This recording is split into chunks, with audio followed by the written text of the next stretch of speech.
প্রিয় দর্শক, আসসালামু আলাইকুম। আজকে আমি একটি টপিকস নিয়ে আলোচনা করব। আলোচনার শুরুতেই বলে রাখি, আমার চ্যানেলে যদি আপনি নতুন হয়ে থাকেন, আমার চ্যানেলটি সাবস্ক্রাইব করে পাশে থাকবেন, আমাকে সহযোগিতা করবেন লাইক, শেয়ার, কমেন্ট করে। যাই হোক, আলোচনা শুরুতে একটি ছোট্ট গল্প দিয়ে শুরু করি। আমাদের দেশে একটি সাধারণ মানুষ, অর্থাৎ খেটে খাওয়া একজন মানুষ রয়েছেন। তিনি আসলে একটু চোখে একটু কম দেখেন। চোখে কম দেখেন বিধে তাকে সবাই বলে কানা।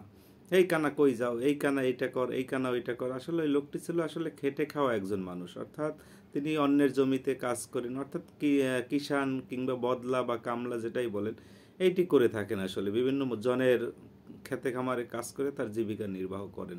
তো যাই হোক, এক ভদ্রলোক ওই কানাকে আর কি, ওই ভদ্রলোককে আর কি, যাই হোক কানা বলাটা ঠিক হবে কিনা জানি না, যাই হোক ওই ছেলেটিকে কাজে নিয়েছেন। তার সাথে আরও কিছু সাধারণ সুস্থ মানুষ তাদেরকে কাজে নিয়েছেন। তো কাজে নিয়েছেন, তারা কাজ করতেছেন। মালিক তিনি তো আর কাজের কাছে যাননি, কিন্তু দুপুরবেলা ওদের জন্য খাবার নিয়ে মাঠে গেছেন। যে মানে ওই কিষানদেরকে খাবার দেওয়ার জন্য মাঠে গেছেন। মাঠে গিয়ে তিনি তাদেরকে খাবার দিলেন। তারা রীতিমতো খাবার খাচ্ছেন। আর মালিক তিনি ওরা কি কাজ করেছে সেগুলি তদারকি করছেন। তদারকি করে বিভিন্ন জায়গায় বিভিন্ন ত্রুটি বিচ্যুতি কিংবা কাজগুলো পর্যবেক্ষণ করার পরে যে এই কাজটা কে করছে, কানা করছে, ওই কাজটা কে করছে, কানা করছে।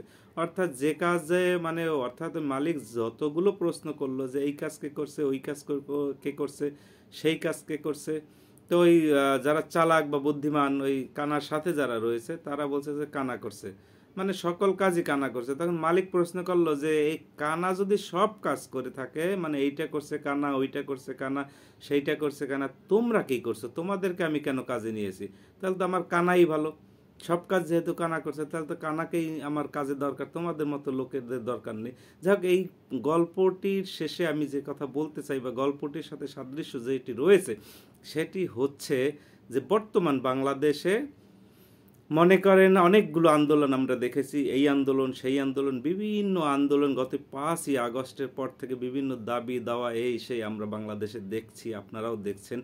যাই হোক, প্রত্যেকটি আন্দোলনের শেষে একটি ট্যাগ দিয়ে এলো সরকার সমন্বয়ক ছাত্ররা, অর্থাৎ অ্যান্টি আওয়ামী লীগ যারা, যে কি আনসাররা আন্দোলন করলো, এরা আনসার লীগ হয়ে গেল। গার্মেন্টস শ্রমিকরা তাদের ন্যায্য হিস্সা কিংবা তাদের বেতন ভাতা পাচ্ছে না, আন্দোলন করছে, তারা কি হয়ে গেল? গার্মেন্টস লীগ। এরপরে আসেন কি হচ্ছে, ছাত্ররা বিভিন্ন জায়গায় দাবি দেওয়ার বিষয়ে আন্দোলন করছে, তারা আওয়ামী দোসর হয়ে গেল।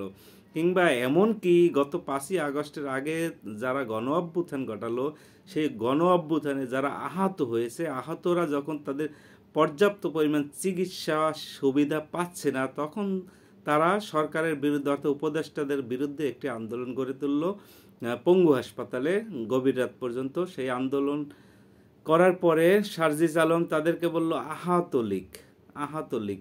এরপরে আসেন ব্যাটারি চালিত অটোরিকশা বন্ধ করে দেয়া পরে অটোরিকশা চালানোর প্রতিবাদে, অর্থাৎ অটোরিকশা নিয়ে তারা আন্দোলন করতেছিল গত 2 দিন বা 5 দিন যাবৎ, তাদেরকে বলা হলো ব্যাটারি লীগ। অর্থাৎ যাহা কিছু হচ্ছে, যত আন্দোলনই হচ্ছে, সব লীগ করেছে, অর্থাৎ তারা অন্য কেউ কিছু করে নাই।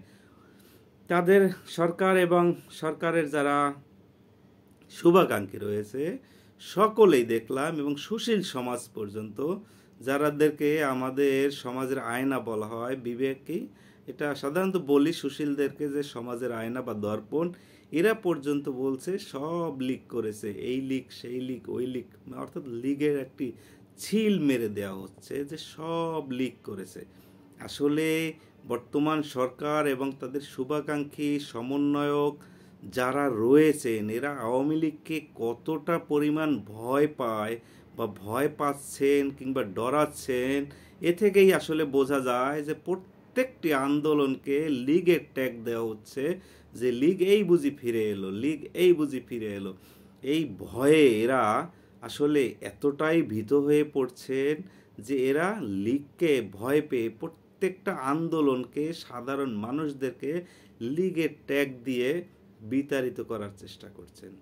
আসলে যদি সত্যি সত্যি আওয়ামী লীগ, বাংলাদেশ আওয়ামী লীগ যদি কোনো আন্দোলন করে, এই আন্দোলনকে ঠেকানোর সামর্থ্য, বুদ্ধি তাদের, আপনার সরকারি বাহিনী যে ব্যবহার করবেন, ব্যবহার করে আসলে কি তারা আন্দোলন ঠেকাতে পারবেন?